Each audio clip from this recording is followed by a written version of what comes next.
जय श्री राधा, जय श्री कृष्णा।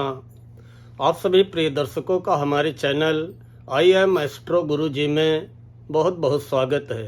प्रिय दर्शकों, आज चर्चा करेंगे देव उठनी एकादशी के बारे में कि देव उठनी क्यों कहते हैं, देव उठनी एकादशी इस वर्ष कब मनाना है, देव उठनी एकादशी का महत्व क्या है और तुलसी विवाह क्यों होता है, तुलसी पूजन क्यों होता है और इस पूजन का क्या महत्व है। इसके अलावा देव उठनी एकादशी को हमें क्या करना है और क्या नहीं करना है। सबसे बड़ी पहले तो ये बता दें, वर्ष में 24 एकादशी होती हैं। अगर किसी वर्ष अधिक मास पड़ जाता है तो 24 के बजाय 26 एकादशी हो जाती हैं। लेकिन अगर अधिक मास नहीं पड़ता है तो 12 महीने के हिसाब से साल में 24 एकादशी पड़ती हैं। उन 24 एकादशी में सबसे अधिक महत्व इस देव उठनी एकादशी का है। देव उठनी एकादशी, जिसको कई अन्य नामों से भी जाना जाता है, इसी को हम कहते हैं देवोत्थान एकादशी, इसी को हम कहते हैं देव प्रबोधिनी एकादशी और इसी को हरि प्रबोधिनी एकादशी के नाम से भी जाना जाता है। आइए सबसे पहले ये जान लेते हैं कि इस वर्ष देव उठनी एकादशी कब मनानी है। इस वर्ष देव उठनी एकादशी का व्रत किस दिन रखना है। प्रिय दर्शकों, देव उठनी एकादशी कार्तिक महीने की शुक्ल पक्ष की एकादशी को ही देव उठनी एकादशी नाम से जाना जाता है। अब कार्तिक महीने की शुक्ल पक्ष की एकादशी कब पड़ेगी। वैसे तो एकादशी का प्रारंभ 11 नवंबर सोमवार को शाम को 6:47 पे हो जाएगा और ये एकादशी 12 नवंबर मंगलवार को शाम को 4:05 तक रहेगी। अब उदया तिथि के रूप में एकादशी, या ये कह दें कि उदय व्यापिनी एकादशी को ही व्रत रखा जाता है। इसलिए उदया तिथि के रूप में एकादशी की तिथि या उदय व्यापिनी एकादशी के रूप में 12 नवंबर मंगलवार को ही मिलेगा। 12 नवंबर मंगलवार को सूर्योदय के समय एकादशी तिथि रहेगी। इसलिए 12 नवंबर मंगलवार को ही देव उठनी एकादशी का व्रत रखना, पूजन करना ये श्रेयस्कर रहेगा। इस वर्ष 12 नवंबर मंगलवार को देव उठनी एकादशी, जिसे देवोत्थान एकादशी, देव प्रबोधिनी एकादशी, हरि प्रबोधिनी एकादशी कहते हैं, इसका व्रत रखना है। आइए जानते हैं कि ये व्रत क्यों रखा जाता है और इस व्रत का महत्व क्या है। देव उठनी, जैसा नाम है कि देवता का उठना, इसका मतलब देवता सोए हुए हैं, लेटे हुए हैं। तो आषाढ़ शुक्ल पक्ष की एकादशी तिथि को संसार के पालनहार, इस सृष्टि का संचालन करने वाले भगवान विष्णु योग निद्रा में शयन करने चले जाते हैं। इसीलिए आषाढ़ शुक्ल पक्ष की एकादशी तिथि को देव शयन एकादशी कहते हैं। उसी दिन से शादी विवाह जैसे मांगलिक कार्य बंद हो जाते हैं और बहुत से लोग जो चातुर्मास व्रत रखते हैं उनका चातुर्मास व्रत प्रारंभ हो जाता है। और कार्तिक महीने की शुक्ल पक्ष की एकादशी को सृष्टि का संचालन करने वाले भगवान विष्णु योग निद्रा से जाग जाते हैं। इसलिए इसको देव उठनी एकादशी नाम से जानते हैं और इसी दिन से चातुर्मास व्रत समाप्त हो जाते हैं और इसी दिन से शादी विवाह जैसे मांगलिक कार्य प्रारंभ हो जाते हैं। देव उठनी एकादशी का बहुत अधिक महत्व है। ये मोक्ष प्रदान करने वाली एकादशी है।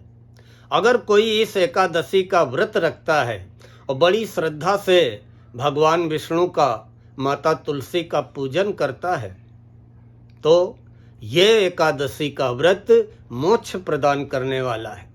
ये एकादशी के व्रत से पापों का नाश होता है।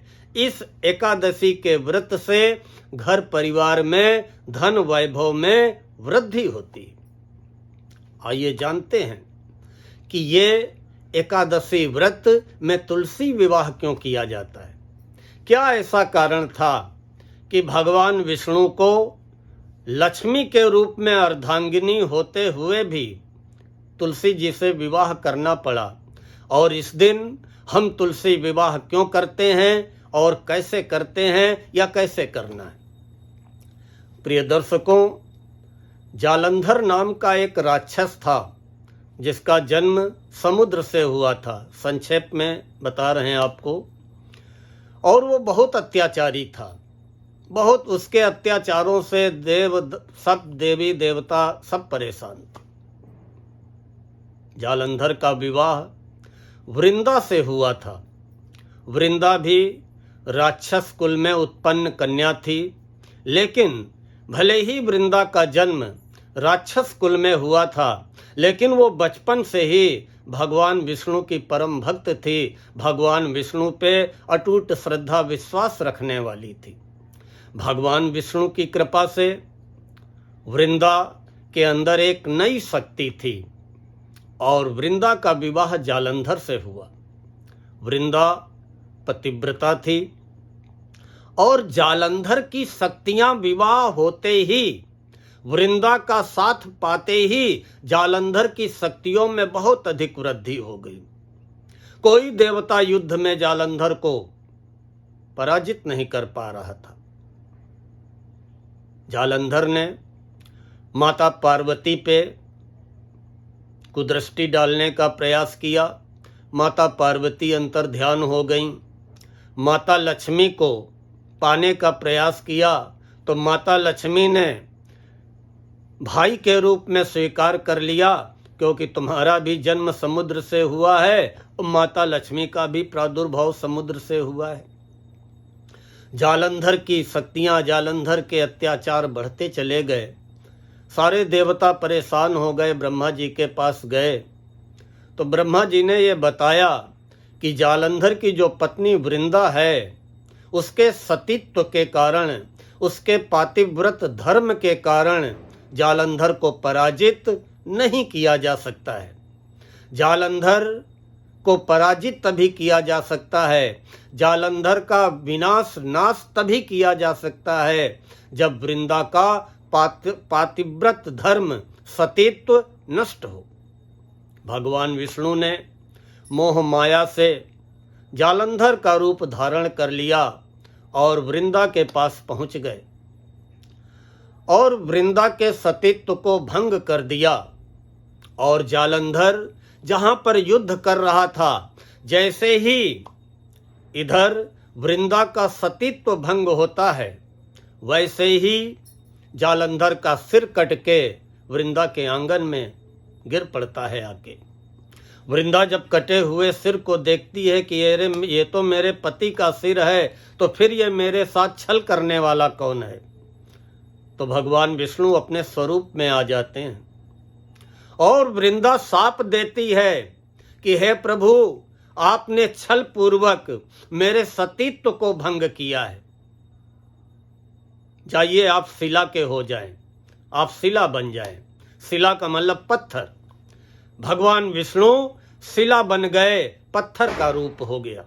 जब भगवान विष्णु पत्थर बन गए, शिला बन गए, तो सृष्टि का संचालन रुक गया। सभी लोग त्राही त्राही करने लगे। फिर सारे देवी देवताओं ने वृंदा को मनाने का प्रयास किया।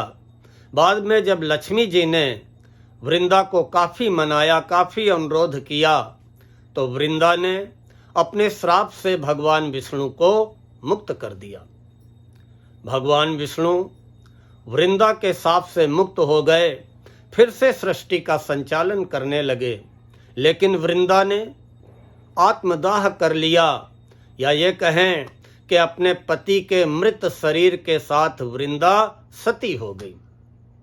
जहां पर वृंदा सती हुई वहीं पे एक पौधा निकल आया। भगवान विष्णु ने उस पौधे का नाम तुलसी दिया। अभी आप जानते होंगे कि मथुरा के पास में एक तीर्थ स्थान है वृंदावन।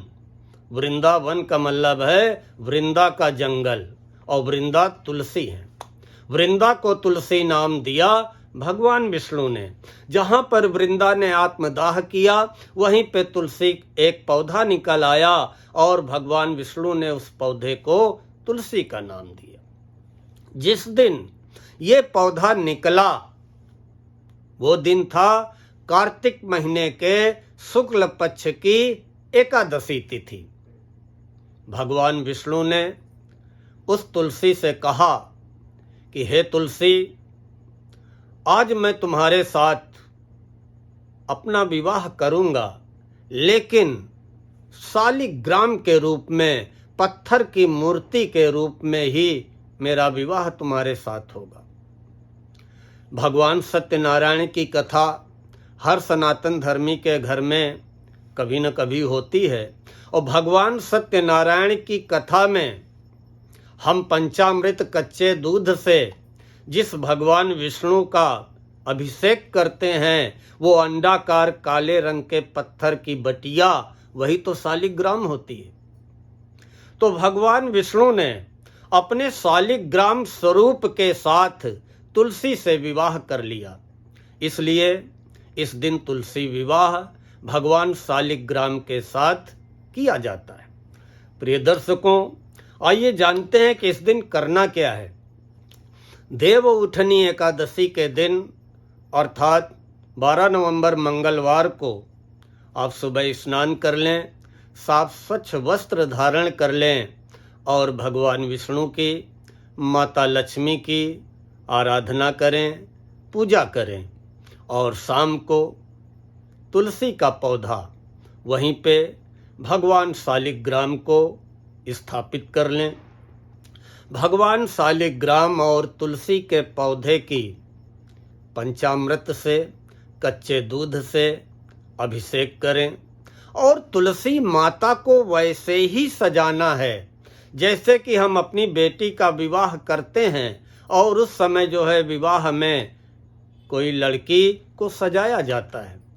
तुलसी माता के ऊपर लाल रंग की चूनर ओढ़ा दें। तुलसी माता को सिंदूर, रोली, चंदन, अक्षत, फल फूल अर्पित करें। चारों ओर घी का दीपक जला दें। माता तुलसी का, भगवान शालिग्राम का विधिवत पूजन करें। निश्चित ही समस्त मनोकामनाएं पूर्ण होंगी।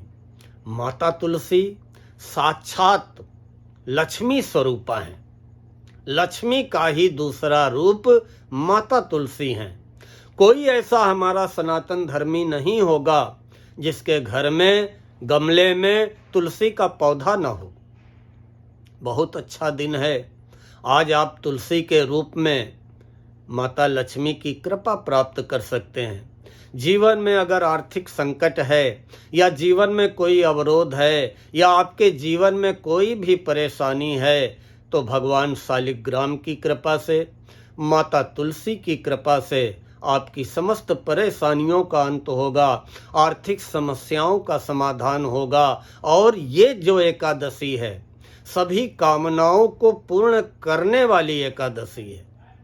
आपकी कोई भी मनोकामना है आपकी निश्चित पूर्ण होगी, बशर्ते आप पूरे भाव से, पूरी श्रद्धा से भगवान शालिग्राम का और माता तुलसी का पूजन करें।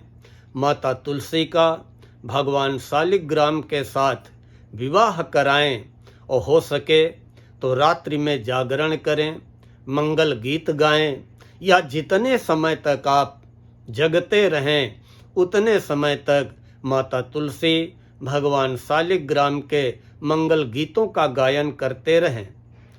निश्चित ही संसार के पालनहार, सृष्टि के संचालन करता भगवान विष्णु की, भगवान शालिग्राम के रूप में और माता लक्ष्मी की उस तुलसी के पौधे के रूप में आप पे कृपा बरसेगी।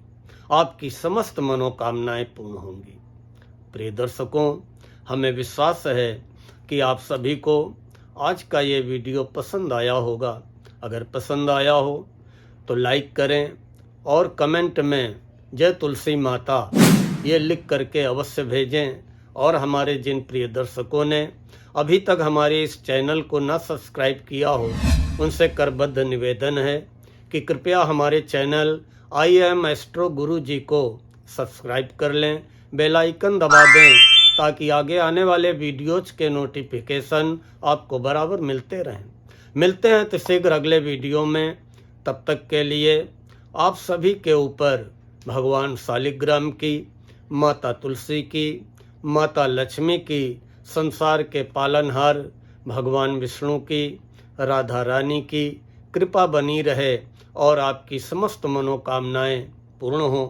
इन्हीं शब्दों के साथ आज मैं अपनी वाणी को विराम देता हूँ। जय श्री राधा, जय श्री कृष्ण।